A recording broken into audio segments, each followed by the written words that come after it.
We now know the exact number of people arrested during the destructive protest is now 32. Tonight, we're asking just how many of them are actually UW students. KOMO's Michelle Esteban joins us live from the UW Quad with the very latest. Michelle? Preston, I can tell you that they are not all students. In fact, one of them is a former King County public defender. Organizers will tell you they don't have the exact number of students involved, but we know it wasn't all students. Palestine will be free! Organizers stress that it was student-led, and they tell me nearly half of those arrested who occupied that brand new engineering building were students. But the rest were community members, says Super UW, the former student organization suspended last year by the university. It stands for Students United for Palestinian Equality and Return. We also know that one of the busted is Sam Suoka, a former King County public defender. The office said he worked for them but left in January. He was one of the four in court today. A judge found probable cause for criminal trespass and they were released. Super UW says all four were greeted by supporters who camped outside the jail today to thank them. I think it's important to support people who are willing to risk arrest, expulsion. The court proceedings for the remaining protesters will likely play out this week. Was it worth it? I think so, yes.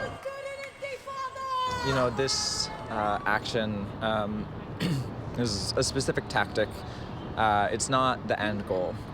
We know that our fight continues until Palestine is free. Another group, Students for a Democratic Society, told me they support the action because after last year's pro-Palestinian encampment takeover of the Quad, they expected to be part of an advisory committee on investing. Yeah, you can't write down in the agreement that, you know, we're going to start an advisory committee on socially responsible investing. We're going to start this committee, and you're going to have a seat at the table, and then University of Washington administration says, actually, there's no table at all.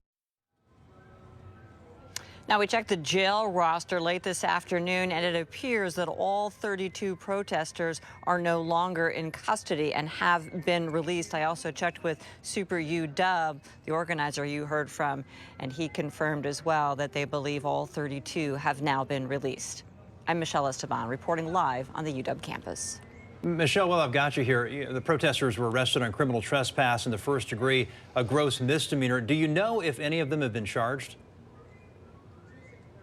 I do know that none of them at this point have been charged. That doesn't mean they won't. What it means, Preston, is that the police department, they're still working on all their paperwork.